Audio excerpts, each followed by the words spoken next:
How's it going, guys? Merry Christmas and Happy Holidays.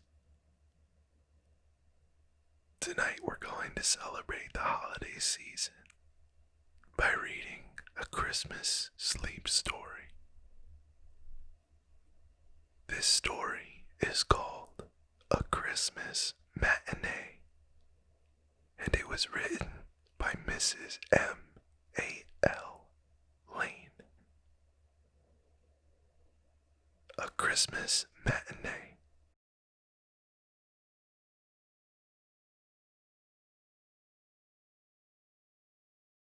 It was the day before Christmas in the year 1890. Snow was falling heavily in the streets of Boston, but the crowd of shoppers seemed undiminished. As the storm increased, groups gathered at the corners and in sheltering doorways to wait for belated cars. But the holiday cheer was in the air, and there was no grumbling. Mothers dragging tired children through the slush of the streets. Pretty girls hurrying for the holidays. Here and there, a harassed-looking man with perhaps a single package, which he had taken a whole morning to select. All had the same spirit of tolerant good humor. School Street, called the conductor of an electric car. A group of young people at the farther end of the car started to their feet. One of them, a young man wearing a heavy, fur-trimmed coat, addressed the conductor angrily. "I said music hall, didn't I?" he demanded. "Now we've got to walk back in the snow because of your stupidity." "Oh, never mind, Frank," one of the girls interposed. "We ought to have been looking out ourselves. 6 of us, and we went by without a thought. It is all Mrs. Durrell's fault. She shouldn't have been so entertaining." The young matron dimpled and blushed. "That's charming of you, matey," she said, gathering up her silk skirts as she prepared to step down into the pond before her. "The compliment makes up for the blame, but how it snows." "It doesn't matter. We all have gaiters on," returned Matey Williams, undisturbed. "Fares, please," said the conductor, stolidly. Frank Armstrong thrust his gloved hand deep into his pocket with angry vehemence. "There's your money," he said, "and be quick about the change, will you? We've lost time enough."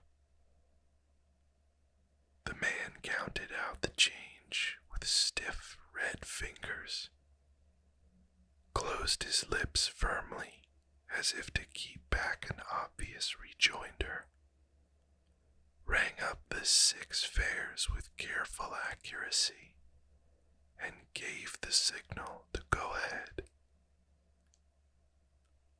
The car went on into the drifting storm. Armstrong laughed shortly as he rapidly counted the bits of silver lying in his open palm.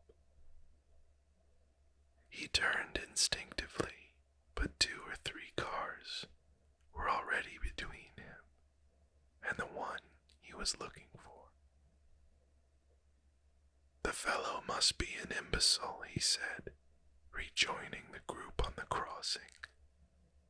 "He's given me back $1.20. and I handed him a bill.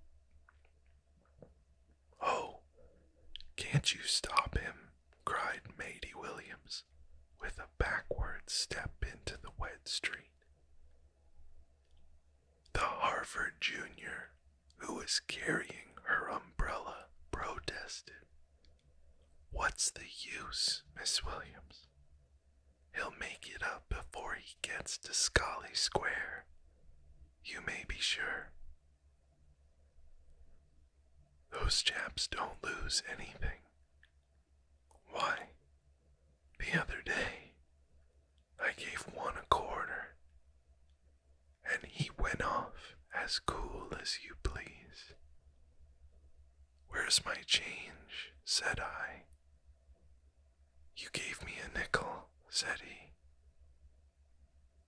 And there wasn't anybody to swear that I didn't accept myself, and I didn't count. "But that doesn't make any difference," insisted the girl warmly. "Because one conductor was dishonest, we needn't be. I beg your pardon, Frank, but it does seem to me just stealing." "Oh, come along," said her cousin with an easy laugh.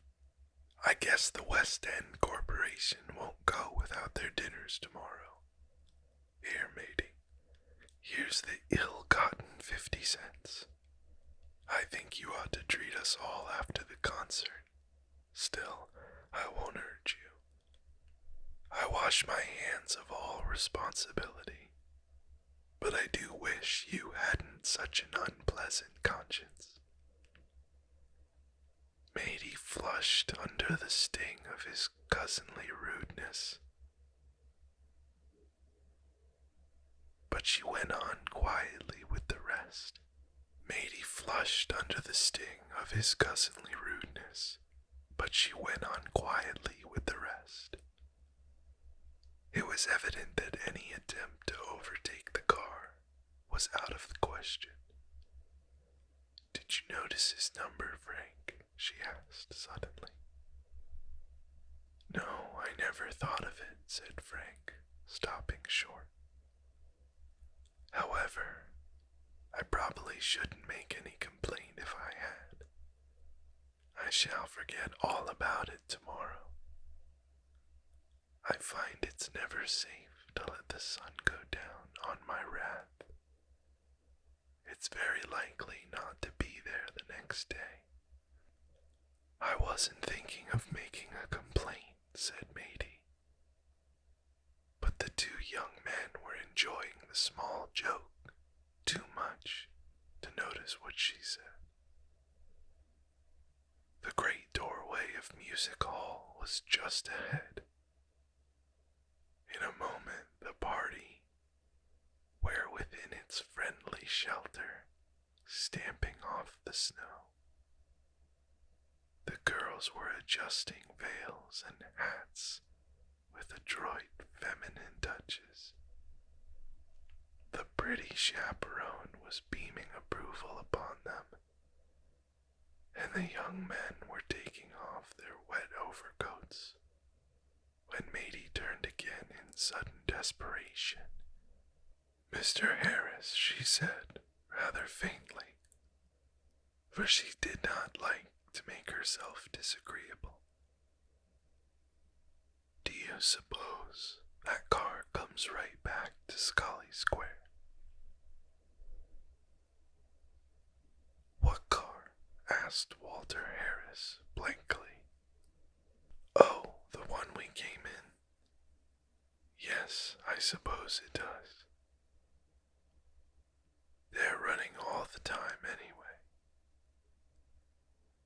Why, you're not sick, are you, Miss Williams?" There was a genuine concern in his tone.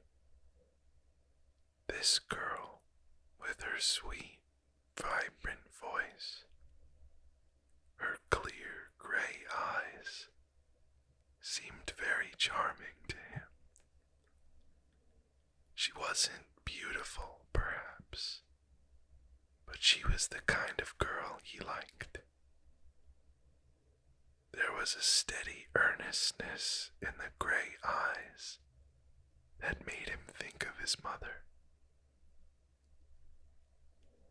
"No," said Matey slowly. "I'm all right, thank you. But I wish I could find that man again. I know sometimes they have to make it up if their accounts are wrong. And we couldn't feel very comfortable." Frank Armstrong interrupted her.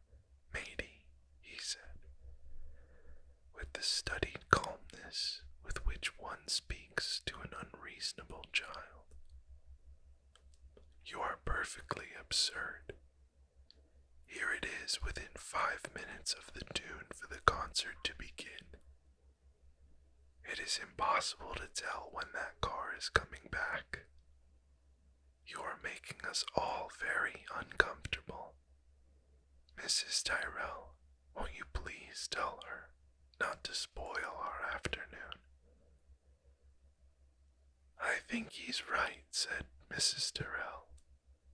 "It's very nice of you to feel so sorry for the poor man.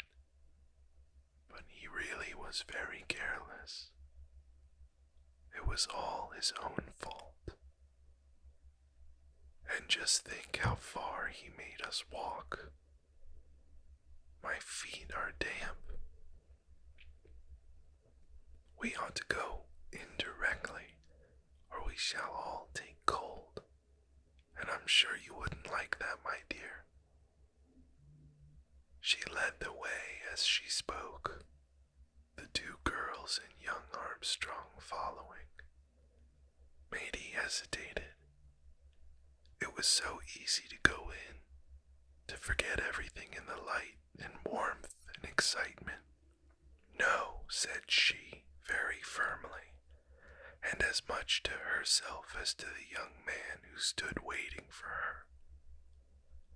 "I must go back and try to make it right. I'm so sorry, Mr. Harris. But if you will tell them, why, I'm going with you, of course," said the young fellow impulsively. "If I'd only looked once at the man, I'd go alone. But I shouldn't know him from Adam." Matey laughed. "Oh, I don't want to lose the whole concert, Mr. Harris. And Frank has all the tickets. You must go after them and try to make my peace. I'll come just as soon as I can. Don't wait for me, please. If you'll come and look for me here the first number, and not let them scold me too much." She ended with an imploring little catch in her breath that was almost a sob. "They shan't say a word, Miss Williams," cried Walter Harris, with honest admiration in his eyes. But she was gone already, and conscious that further delay was only making matters worse, he went on into the hall. Meanwhile, the car swung heavily along the wet rails on its way to the turning point. It was nearly empty now. An old gentleman and his nurse were the only occupants. Jim Stevens, the conductor, had stepped inside the car. "Too bad I forgot those young people wanted to get off at music hall," he was thinking to himself. "I don't see how I came to do it.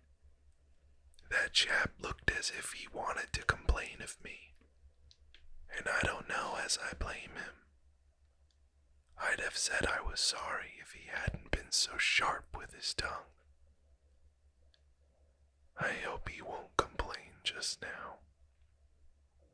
'Twould be a pretty bad time for me to get into trouble, with Mary and the baby both sick.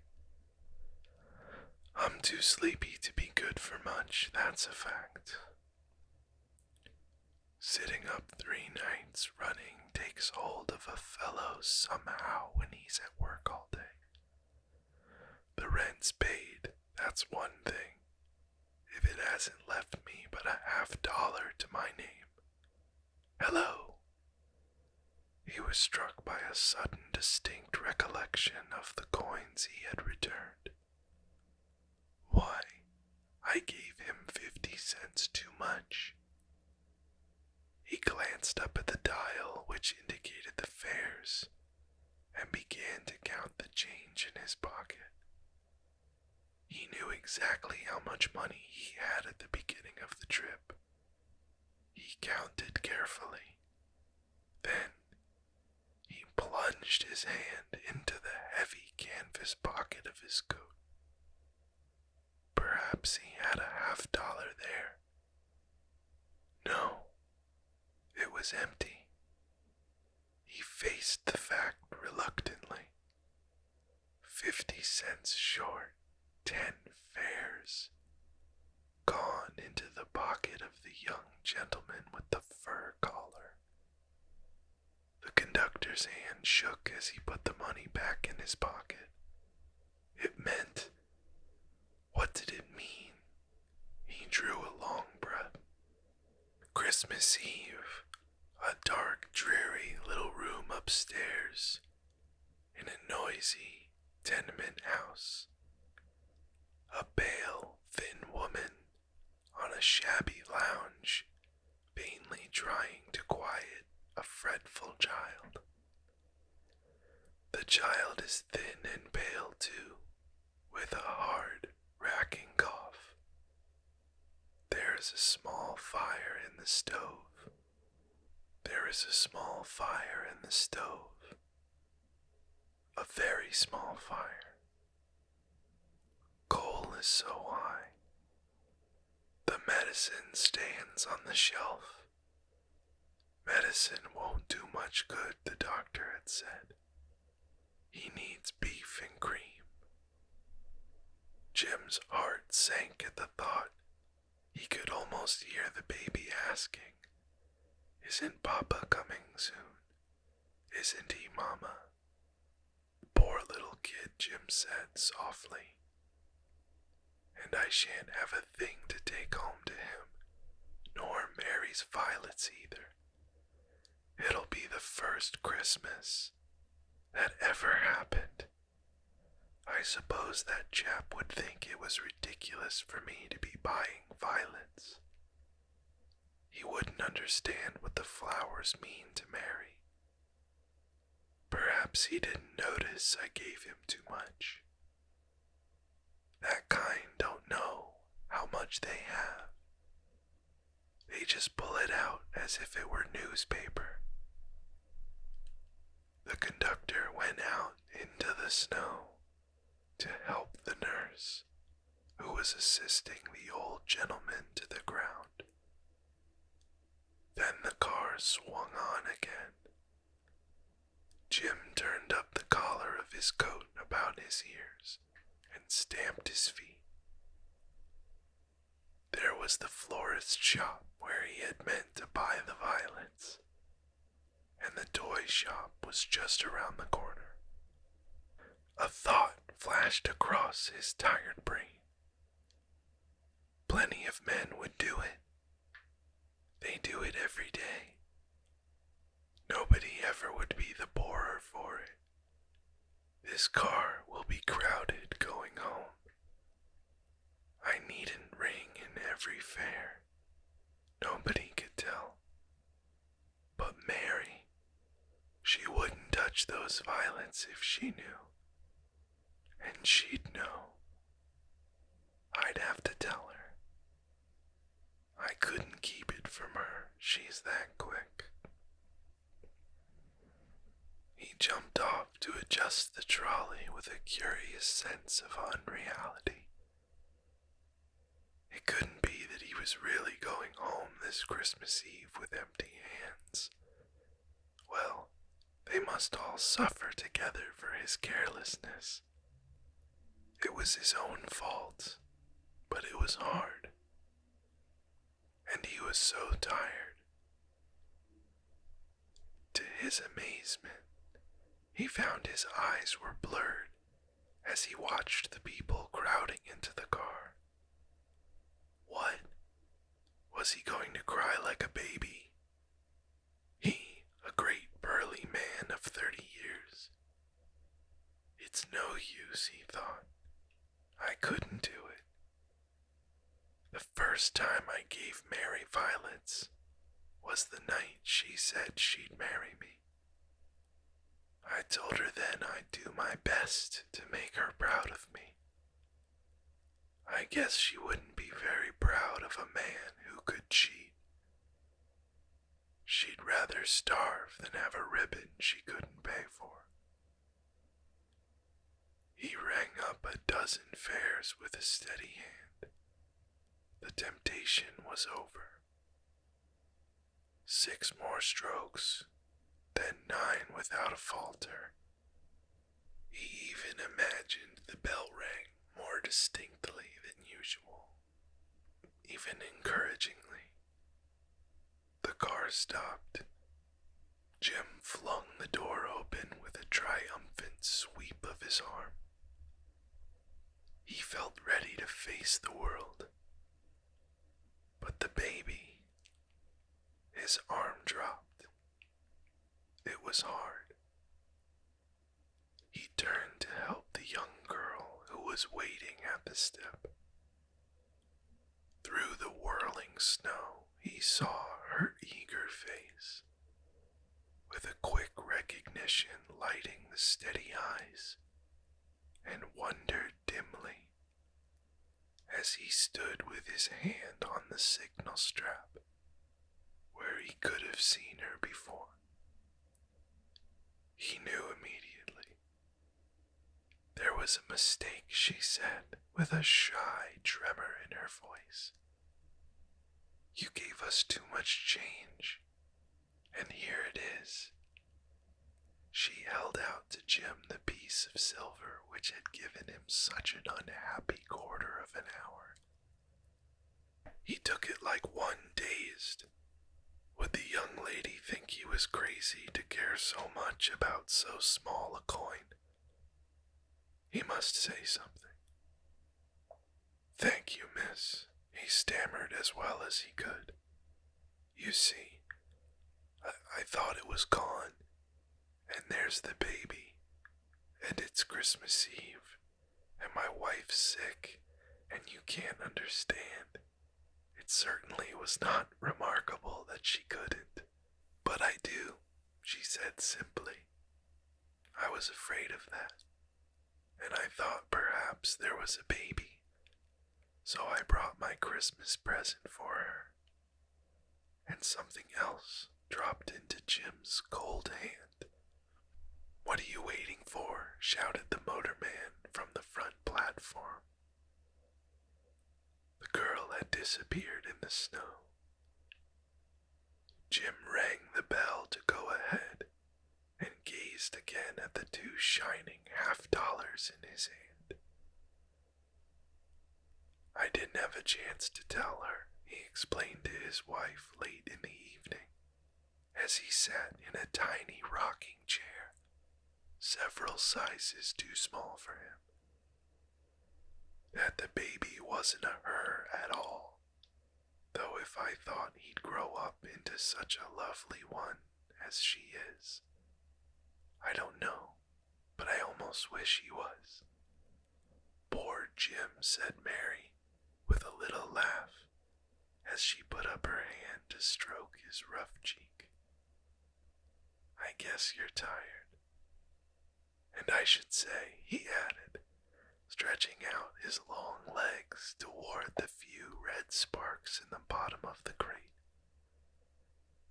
I should say she had tears in her eyes, too. But I was that near crying myself, I couldn't be sure. The little room was sweet with the odor of English violets. Asleep in the bed lay the boy, a toy horse clasped close to his breast.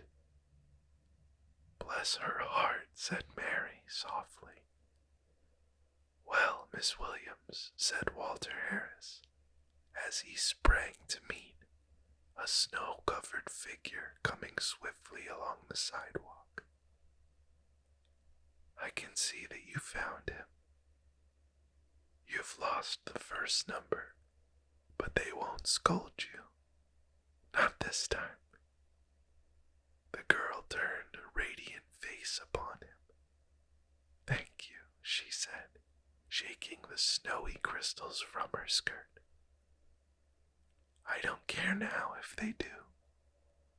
I should have lost more than that if I had stayed.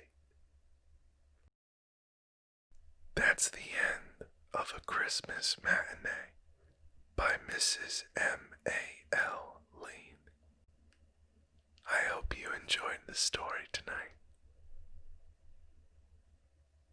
Merry Christmas, Happy Holidays, and I'll see you for the next one.